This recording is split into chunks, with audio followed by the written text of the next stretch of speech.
Welcome to the Queen's Lair, a lifestyle podcast.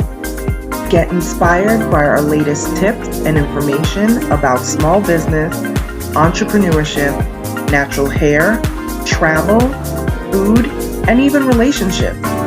Stay tuned for another great episode. I am your host, Renee Patrice.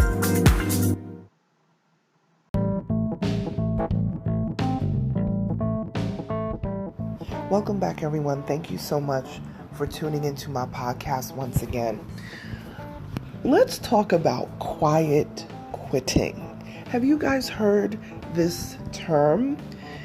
I never heard this term before, or maybe just didn't realize what it was.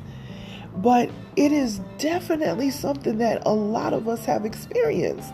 So let me tell you what quiet quitting is if you're not familiar. Quiet quitting is when an individual on their job decides that they are not going to go above and beyond anymore than what their paycheck requires them to do. So, in jobs, especially in the 9-to-5 world, you are not expected to just do the minimum. We know that most companies expect you to go above and beyond. But what happens in quiet quitting is no longer are people going above and beyond what their paycheck pays them. They do just the bare minimum. Not even the bare minimum. I can't even say that. I have my thought process on that. But I'll just say this for the sake of this conversation.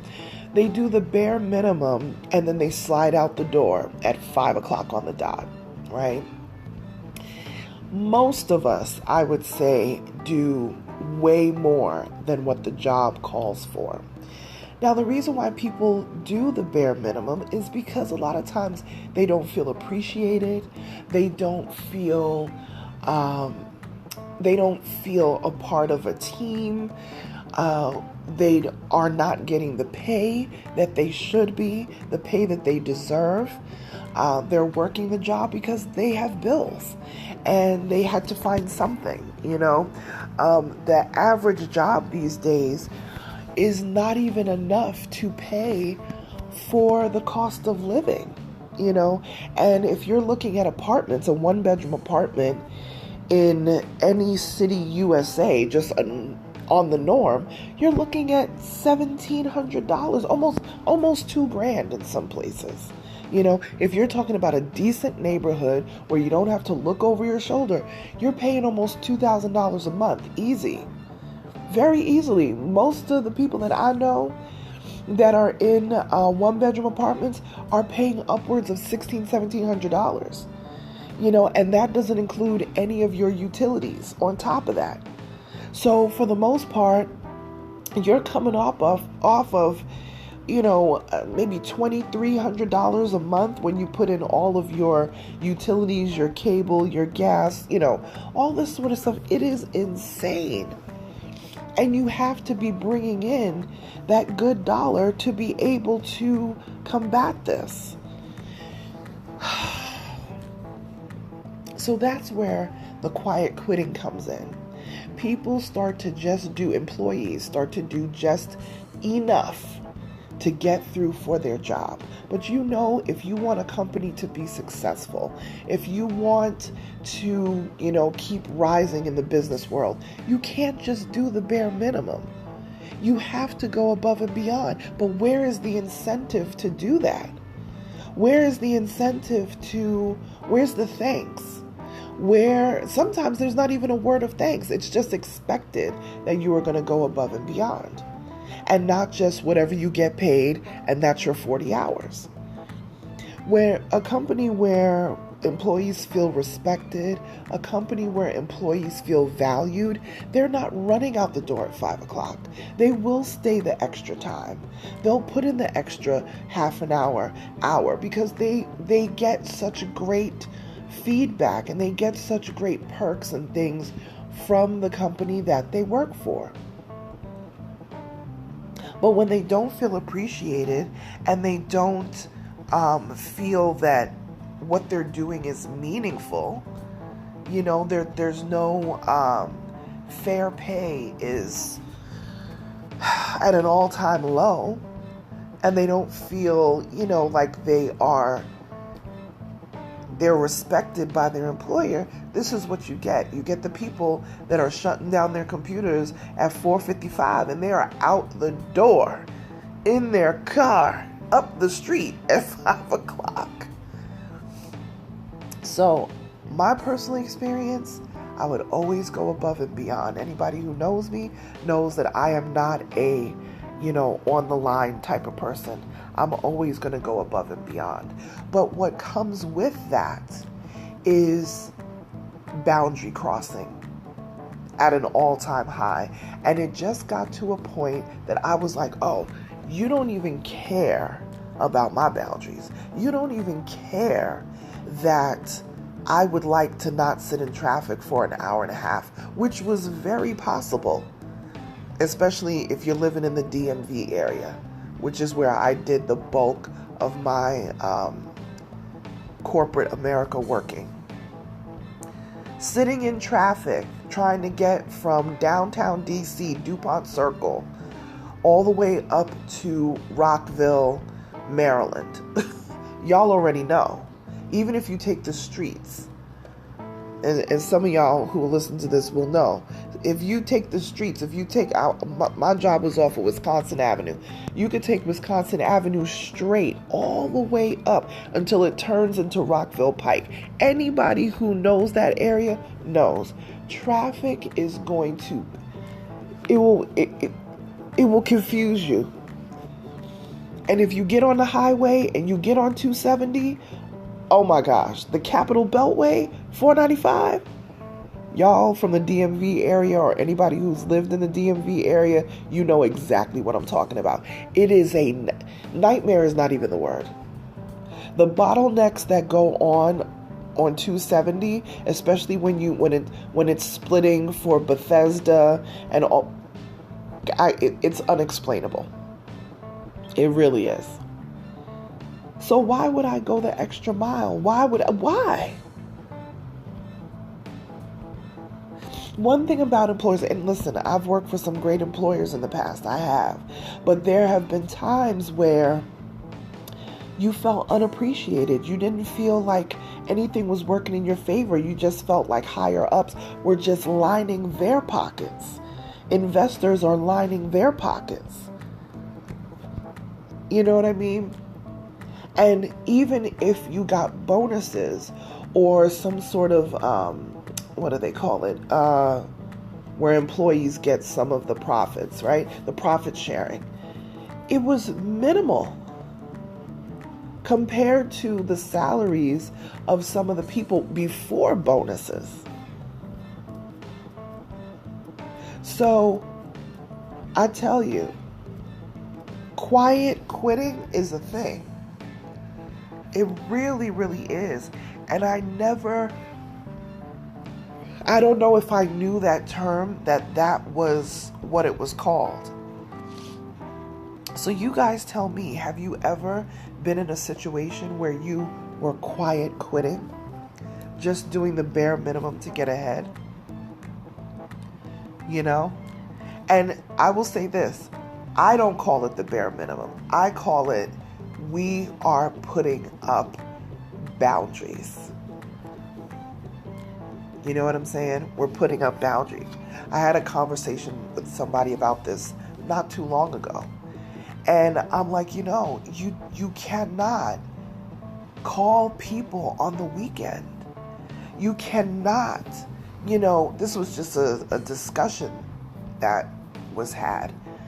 And there are bosses that feel that they can do that. They feel that because they pay you during the week, that they can infiltrate your life. And I said, listen, the nature of my job, because I do branding and, PR and marketing, the nature of my job does call me to work on the weekends.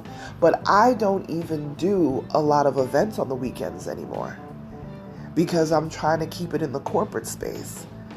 So I'm not doing the weddings and all that sort of stuff. I do that by request. But I don't advertise about it anymore at all, because I could probably have a wedding every week, but it was complete burnout. Complete burnout. And I didn't love it anymore. The baby showers, the bridal showers, and, birthday parties and all of that. You're on your feet the whole day.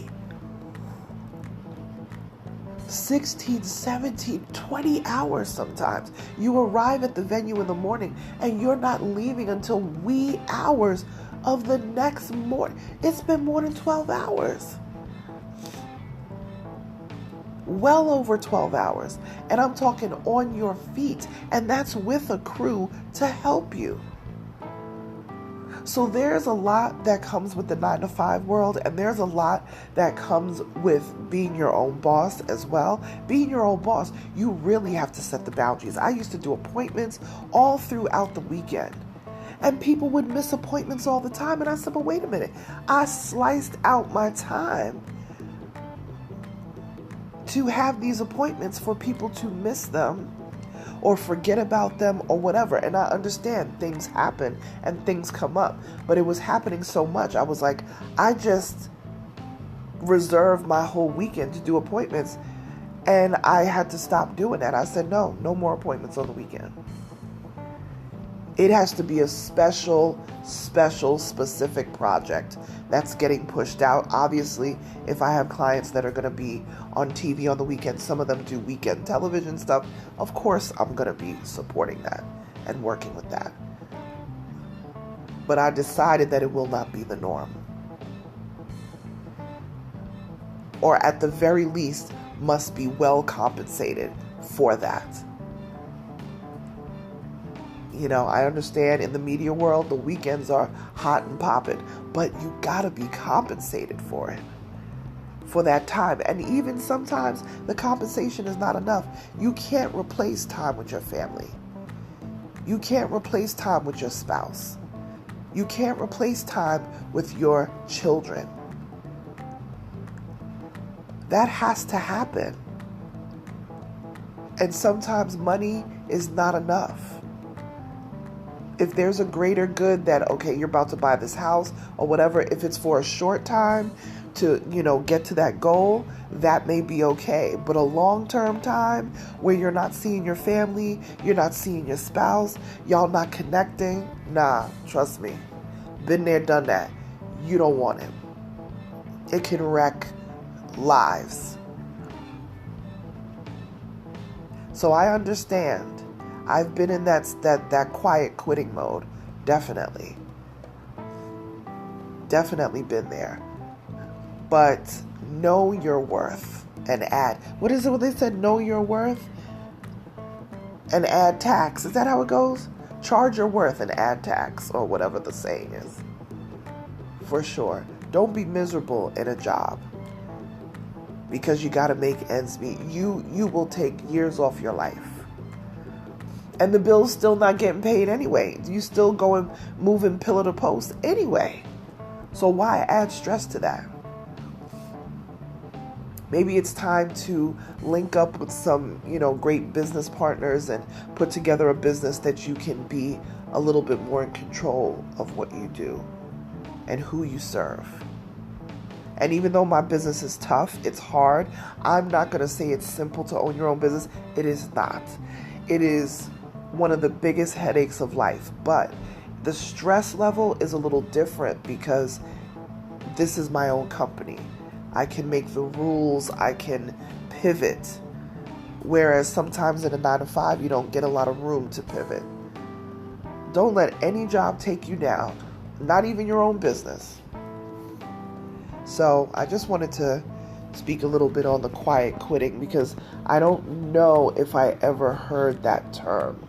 And I guess people are putting that term to that phenomenon of doing the bare minimum at jobs. So I wanted to share that and a little bit about my experience. And let me know, have you guys experienced just doing the bare minimum at your job? Just doing your 40 hours and sliding out the door? I definitely have been there, so I can relate. All right, you guys, like, share, subscribe to this podcast. Connect with me over on Instagram at Onyx Queen Media, and I will talk to you guys tomorrow.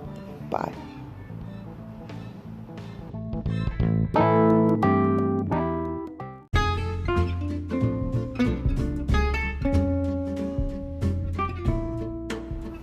Online savings simplified. Don't search for coupon codes ever again. With one click, Honey's smart shopping assistant will automatically apply discounts to your cart in seconds. Save on all your favorite things. Easily pay less for products you're already buying online.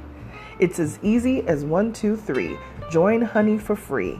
It takes 2 clicks to add Honey to your Chrome, Safari, Firefox, or Opera browser. Find savings in seconds. While you shop, Honey will find working promo codes across the entire internet, and you save instantly. With one click, Honey will apply the best deals to your cart. It's that easy. So what are you waiting for? Get Honey.